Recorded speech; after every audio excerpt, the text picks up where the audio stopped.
Okay, so we're doing two things. So we will be canning potatoes. Yeah, thank you. There's the potatoes. Zoom in.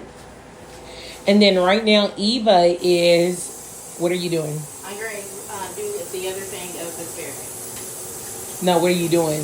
Oh, I'm freezing asparagus and cabbage. She's freezing asparagus and cabbage. So the way she put some seasoning on it, she loves purple cabbage. Got her water going because she's already done one set of asparagus and one set of cabbage. Here's the cabbage. Just chopping up the ends of these, and then we're going to take off the scales because that's what the book says to do. Then we're going to blanch them for about 2 minutes, and then going to take them out and let it cool and we'll put some seasoning as it's cooling. So how do you blanch asparagus or any other kind of fruit? Vegetable? Boil in hot water and you put it in for a short amount of time and take it out as quick as you can and let it cool. All right. And then, so she's already blanched the, what is this? Red cabbage. Red cabbage. She's already blanched one set of asparagus. Here they are. I don't have a lot of kitchen space, so she seasoned them. Now she's going to do the same with these. So I have a question. Why did you cut so much off? So it fits in the bags. Oh, okay.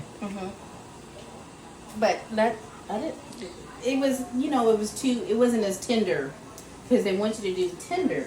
So it wasn't as tender at that end. So I just went ahead and cut it off. Okay. But it also fit in the bag. What? What do you see? I got, let me take the purple dye off of your counter. Oh. You're not going to come after me. I don't want to ruin your counter. I don't want it to be dyed purple.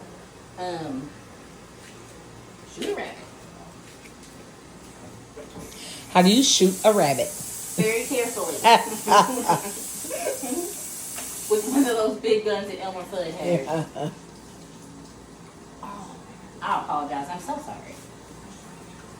But it's good to clean as you go anyway, so. I need to, Okay, let's just get back to, I'm not so worried about the cabinet. So just note to self, if you're going to do any vegetable that has deep pigment, be careful of your countertops so you don't ruin it. There. So now it's draining in there. You feel better about life? I do. Okay, so now what are you doing? I am descaling the asparagus. Descaling, yeah. Yep, you just take off these little pointy things. But I'm not going to do these because they have little babies on them. And these are the pointy things that she's speaking of, those right there. She's just taking them off, not these. She's leaving them on.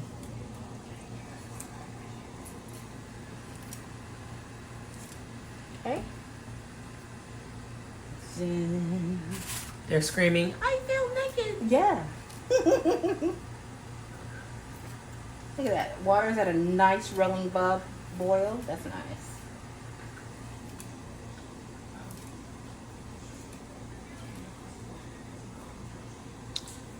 Alrighty, I'm gonna wash some dishes and I'll be back.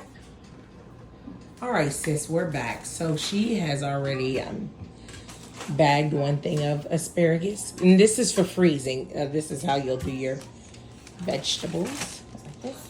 And I seasoned this one with Mrs. Dash Table Blend.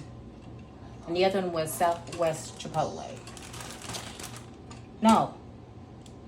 This is Table Blend. This is garlic and herb. There it is. Ooh, that sounds good. Garlic and herb. And so she, what is it called again? Blanched. Blanched them?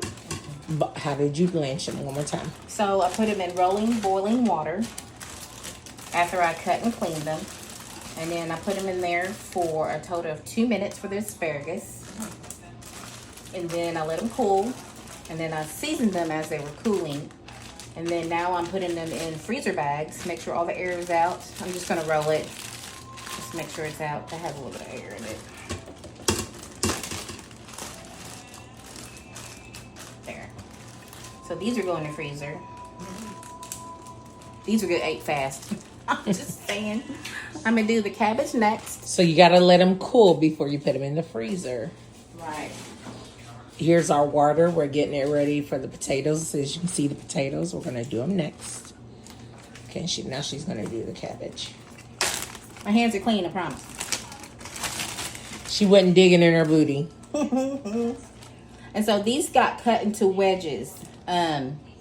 These are a little warm, so I might let them cool a little bit longer. But what you do with your cabbage, you take off the outer layer, and then you, of course, chop off the end, and then you have it into wedges, or you can shred it. But I chose to keep it in wedges. And then you just boil those for 3 minutes. We'll blanch it for 3 minutes, and you take it out, let it cool. And of course, I use seasoning, so I'll put the table blend on this one for the Mrs. Dash. So these will be frozen, and then next thing you know, they're going to be cabbage steaks. So Cabbage what? cabbage steaks, where you just put some olive oil on it and you roast it in your oven. Oh, okay. Right. You make it sound like you never heard of cabbage steaks. No, I haven't. Oh, you can do cauliflower the same way. Get a whole head of cauliflower and you cut it in like little sections, and you rub down olive oil on it, and then whatever seasoning you want, pop it in your oven and just roast it, and then for about 15 to 20 minutes, and then you have a cauliflower steak. That's good stuff.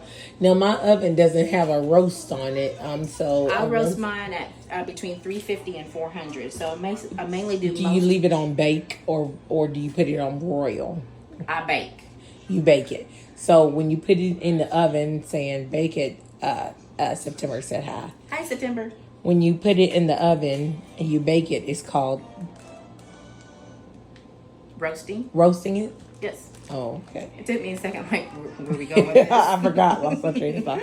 So All yeah, right. you roast it. I'm sure Sis Tanya knew, but I didn't know. So yeah, I roast most of my Brussels sprouts and cauliflower and broccoli. Are you gonna roast those Brussels sprouts or those? Those asparagus? Yes, that's Asparagus, the main way. That's what I said.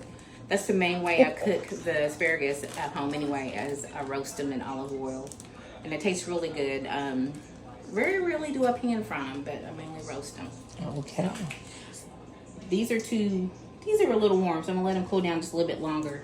But then it's gonna be the same concept. I'm just gonna put them in a bag, make sure all the air is out, and then I'll probably do them flat, so going in there so I can stack it if I'm gonna do some more.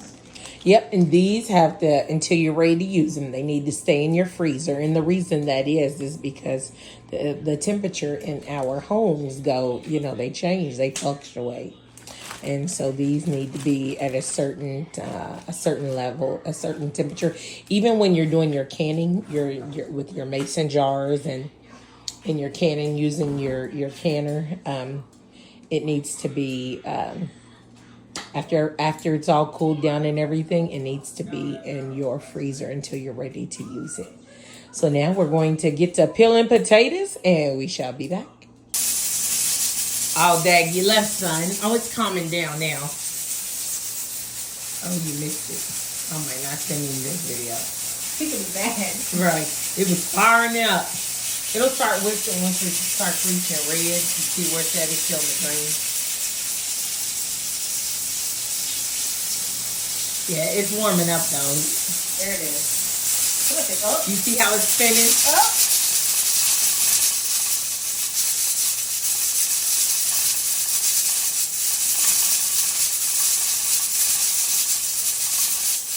Only one side is spinning. It's heating up. It's getting there. When it starts to whistling, I'll let you know. So I'm cutting the potatoes like the recipe tells us to. The pot is heating up. It's not ready to whistle yet. However, it's on its way. So we'll be doing it soon. I mean, putting it in jars and stuff. We'll see you in a second.